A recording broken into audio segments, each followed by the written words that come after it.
မမြင်ရတဲ့ဝင်းညင်နှကောင်ကဒီနာမကတ်နဲ့လို့လမ်းတတိပေးပေမဲ့မီနာတိုကတော့မကြားလိုက်ပါဘူး။သူကအဲ့နှကောင်ဦးကြောင်ကြောင်နဲ့ငေးကြည့်နေတော့မှပဲတကားပွင့်လာပြီးသူ့အထဲကိုဆွဲသွင်းသွားခဲ့ပါတယ်။ဖီနစ်လီယာကိုညီဖို့အတွက်သူ့ရဲ့ခံရတဲ့ပုံစံအစ်ကိုပြောင်းလိုက်ပေမဲ့စွမ်းရင်ကုန်သွားလို့ကြက်ပေါက်တွေပြက်ပြက်သွားခဲ့ပြီးမီနာတိုနဲ့အတူအထဲကိုပါသွားခဲ့ပါတယ်။သူတို့နိုးလာတဲ့အခါမှာတော့ရေမော်တွေဖုံးလက်နေတဲ့တောတစ်ခုတွေရောက်နေခဲ့ပြီးအသက်ရှူရတာအတော်လေးခက်ခဲနေခဲ့ပါတယ်။အဲ့ဒီနောက်မှာတက်ကြီးအများကြီးရှိနေကြတာကိုတွေ့လိုက်ရပါတယ်။မီနာတိုကကိုတစ်ခုတည်းဝင်သွားတဲ့အခါမှာတော့အထဲမှာအမျိုးသမီးတယောက်အိပ်ပျော်နေခဲ့တာကိုတွေ့လိုက်ရပါတယ်။အဲ့ဒီအမျိုးသမီးကဒီနယ်မြေကိုဖန်တီးထားတဲ့နတ်ဖျားမဖြစ်ပြီးသူမကကိုထဲမှာလေးဝင်လေးထွက်မကောင်းလို့ဆိုပြီးတော့ညှဉ်းညူနေခဲ့ပါတယ်။သူမကမီနာတိုကိုမြင်တဲ့အခါမှာတော့လူသားတယောက်ကဒီမှာဘာလုံးနေရလဲလို့မေးလိုက်ပါတယ်။မီနာတိုကကဘာပေါ်မှာနတ်ဖျားနေမိအကြောင်းတွေပွင့်နေတဲ့အကြောင်းပြောပြတဲ့အခါမှာတော့သူမရဲ့နှကုံးကိုလူတွေဂူးမဆိုင်တော့လို့စွားတွေနေသွားမှန်းသိလိုက်ရပါတယ်။နတ်ဖျားမကမီနာတိုစီမှာဖူဂျင်ရဲ့လေစွမ်းရှိမှန်းသိသွားတဲ့ခါမှာတော့ဂိုတဲကိုလေဝင်လေထွက်ကောင်းအောင်လုပ်ပေးဖို့ခံလိုက်ပါတယ်။သူမကနှစ်ပေါင်း1000ကျော်လောက်ဂူးကိုလေမရှင်းရသေးဘူးလို့ဆိုလိုက်ပါတယ်။မီနာတိုကလည်းအင်းကိုပြန်ပုတ်ပေးဖို့ခတီတောင်းပြီးတဲ့နောက်မှာနတ်ဖျားမကအကြောင်းလေးတစ်ခုကိုဖွင့်ပေးလိုက်ပါတယ်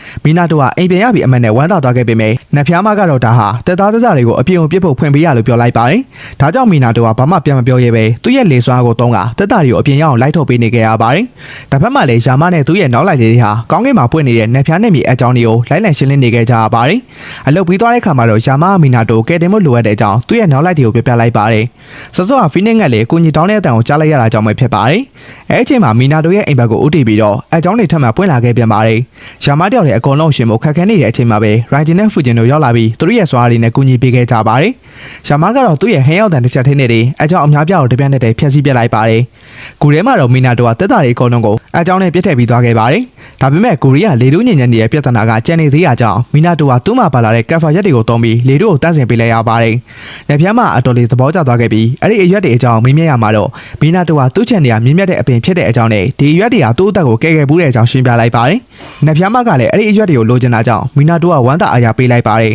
။လက်ဖျားမကကျေးဇူးတင်တဲ့အနေနဲ့မီနာတိုကိုသူမရဲ့စွားတွေပေးရလိုက်ပါတယ်။အဲ့ဒီစွားကတော့အရာရာကိုကျဲပေးနိုင်တဲ့စွားပဲဖြစ်ပါတယ်။မကောင်းတဲ့စိတ်ခံစားချက်တွေလောဘအိမ်နဲ့ထူးခြားဆန်းပြတဲ့စွားတွေကိုဘယ်အရာဝတ္ထုတွေကိုမဆိုထည့်သွင်းကျဲပေးနိုင်တာဖြစ်ပါတယ်။အဲ့ဒီတက်သားတွေဟာလူတွေရဲ့မကောင်းတဲ့စိတ်တွေကိုကျဲပေးထားတဲ့အရာတွေဖြစ်မှန်းမီနာတိုကသိသွားခဲ့ရပါတယ်။နတ်ဖျားမကမီနာတိုကိုတက်သားပဲသုံးစရာမလိုပဲအဆင်ပြေတဲ့အရာမှန်သမျှကိုသုံးနိုင်တဲ့အကြောင်းနဲ့ဒီစွားကိုမလိုချင်ရင်လည်းပြန်ပြီးတော့ကျဲပေးထားလို့ရတဲ့အကြောင်းပြောရင်အိပ်ပျော်သွားခဲ့ပြန်ပါတယ်။မီနာတိုတယောက်အပြည့်ထွက်ဖို့လမ်းရှာမြပဲဖြစ်နေတော့မှရှာမရဲ့နောက်လိုက်လေးတွေကအလင်းတကားတစ်ခုကနေထွက်လာပြီးတော့သူ့ကိုလာခဲ့ကြပါတယ်။သူတို့ကမီနာတိုပြင်းပြီးစိတ်တက်မပါတဲ့နတ်ဖျားမကြီးနဲ့တွေ့ရတာစိတ်ဖိစီးနေမှာပဲလို့ပြောပြီးတော့